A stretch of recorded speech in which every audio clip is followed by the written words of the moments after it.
Hello and welcome to my YouTube channel. Today it's about cooking and I'm going to do one of my favorite dishes. It is a slow cooked very spicy beef curry. But there's something special about this dish. First, look at these beauties. The perfect color with the generous amount of marbling. When steak lovers see these striploin steaks, they sure will conjure up images of them being grilled at the perfect temperature and the juicy meat melting in their mouths. But I sometimes salivate at the thought of that steak being cut into smaller pieces and slow cooked in a blend of spices. Yeah, that's right. I make curries out of not just stew quality beef, but also the top melt in the mouth sirloin quality beef. I like striploin quality beef because of their tenderness and the marbling. So now you have guessed.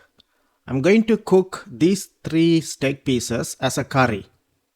First, let's go to the list of ingredients. Now to the cooking part. Cut the beef into small pieces. I like to cut some of the fat pieces separately while leaving the rest of the marbling with the meat. Heat the oil and saute first the ginger and then add about 2/3 of the pandan leaves and stir well. Don't let the ingredients burn. Once the onions are translucent and the pandan and curry leaves are well sauteed, turn off the heat and let it cool down.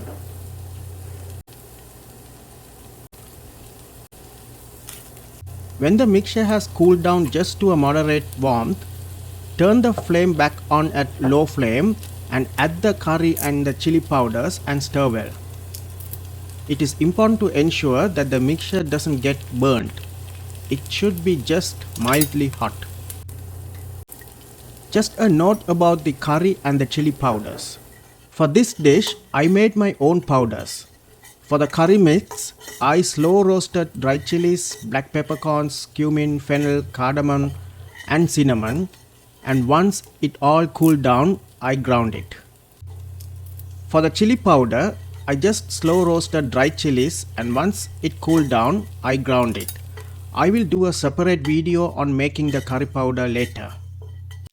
But you can use any curry powder from a Sri Lankan or Indian store. After about 5 minutes or when you smell the mixture getting warmed up and even some smoke coming out, add all the meat and the rest of the pandan leaves, turmeric powder and salt and mix well. Close the lid and let it cook. It's very important to cook this with a closed lid. Check very often. You will notice the slow heat extracting the juices out of the meat pieces. These juices will then mix with the spices. So when I checked once, about 20 minutes into the cooking, I realized that the juices were thickening too fast and the meat almost sauteing. So I turned down the heat even further low and added some water.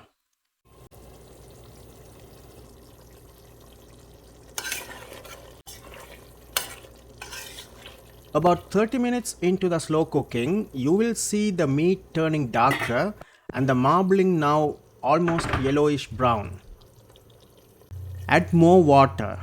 Close the lid and let it cook.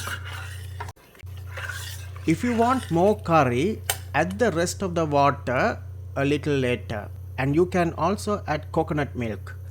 The milk can thicken the gravy, but its sweetness can also make a dent in the level of hotness. Add salt to taste and the rest of the curry leaves. Stir and close. About an hour after the start of the cooking, you can turn off the heat. The curry should be ready now. It is important that the beef is moist. I also like the pieces not to be too tender. The meat has to be a little chewy. You can have this dish with flat bread or with rice like I did.